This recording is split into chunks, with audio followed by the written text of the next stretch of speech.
Assalamualaikum warahmatullahi wabarakatuh.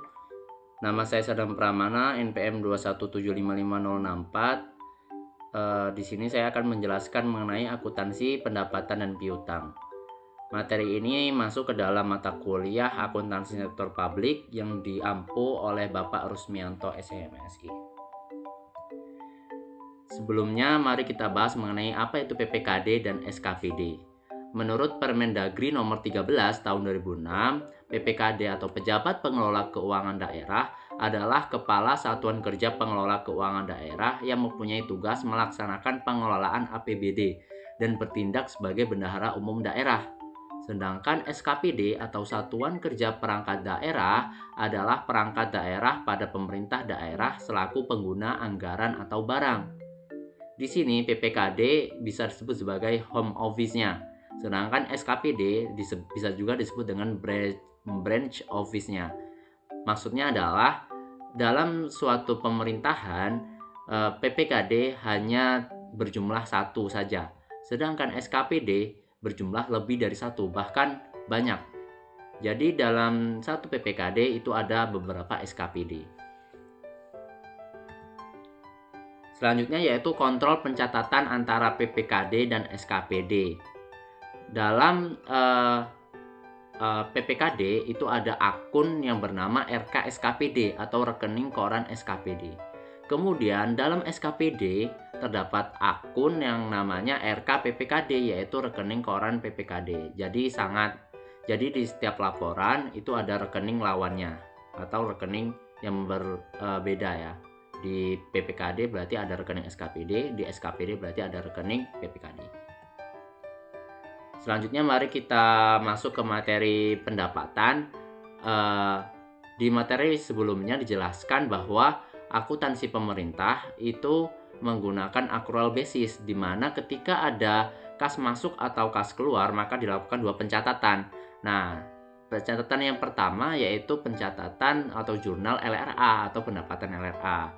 Nah, nanti yang kedua yaitu pencatatan atau pendapatan LO atau laporan operasional. Nah, sekarang kita masuk ke pendapatan LRA. Pendapatan LRA ini adalah semua penerimaan rekening kas umum negara atau daerah yang menambah ekuitas dalam periode tahun anggaran yang bersangkutan yang menjadi hak pemerintah dan tidak perlu dibayar kembali oleh pemerintah. Pendapatan secara umum diakui pada saat telah disetor ke rekening kas umum daerah. Kemudian koreksi atas pengembalian pendapatan yang sifatnya tidak berulang atau non-recurring atas pendapatan tahun berjalan dicatat sebagai pengurang pendapatan. Sedangkan koreksi atas pengembalian pendapatan periode sebelumnya dicatat sebagai belanja tidak terduga yang mengurangi saldo anggaran lebih pada periode ditemukannya koreksi.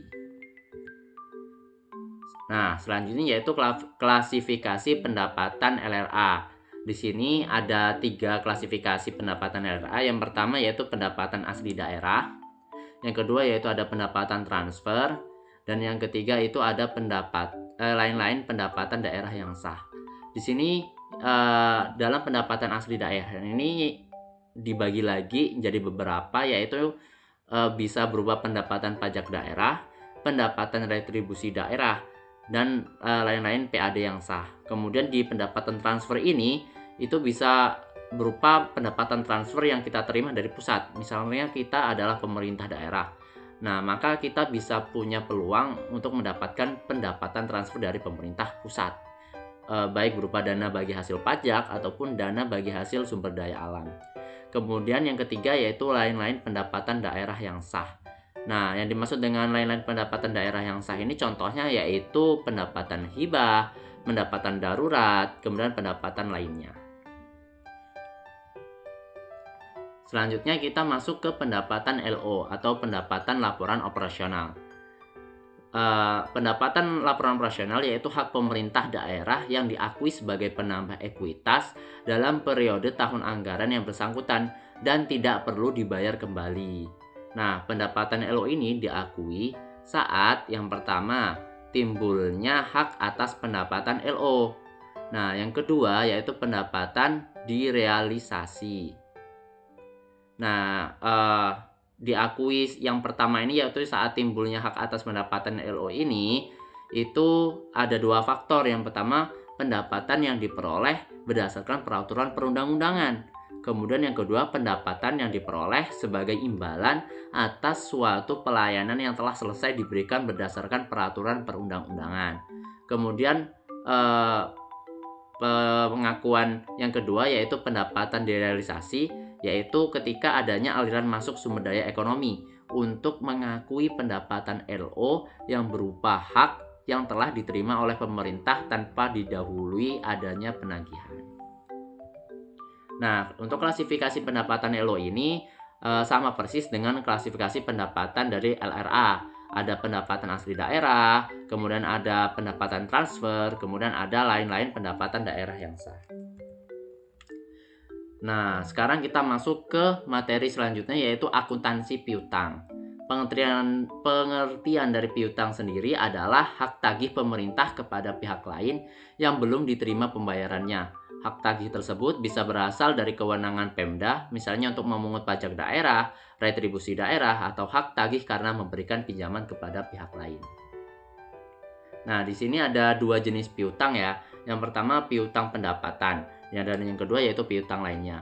Piutang pendapatan sendiri adalah piutang atas pendapatan pemerintah yang berupa piutang pajak, piutang retribusi, piutang hasil kekayaan daerah yang dipisahkan, piutang lain-lain PAD yang sah, piutang transfer pemerintah pusat, piutang bantuan kekayaan, piutang hibah, dan piutang pendapatan lainnya. Kemudian yang dimaksud dengan piutang lainnya adalah piutang lain-lain, yaitu berupa bagian lancar tagihan jangka panjang, contoh salah satunya. Selanjutnya yaitu penyajian piutang. Di sini ada 3 cara penyajian piutang, yaitu yang pertama disajikan sebagai aset lancar di neraca sebesar nilai yang jatuh tempo dalam tahun berjalan dan yang akan ditagih dalam 12 bulan ke depan berdasarkan surat ketentuan penyelesaian yang telah ditetapkan. Kemudian yang kedua yaitu bukan sebagai aset lainnya terhadap nilai yang akan dilunasi di atas 12 bulan berikutnya. Dan yang ketiga yaitu aset lancar diungkapkan pula dalam catatan atas laporan keuangan. Ini jelas ya. Kemudian juga pengakuan piutang ini bisa diakui dalam 2 faktor. Yang pertama, telah diterbitkan surat ketetapan. Dan yang kedua yaitu telah diterbitkan surat penagihan dan telah dilaksanakan penagihan. Nah, mungkin sekian yang bisa saya sampaikan. Mudah-mudahan dapat bermanfaat. Kurang lebihnya saya mohon maaf. Wassalamualaikum warahmatullahi wabarakatuh.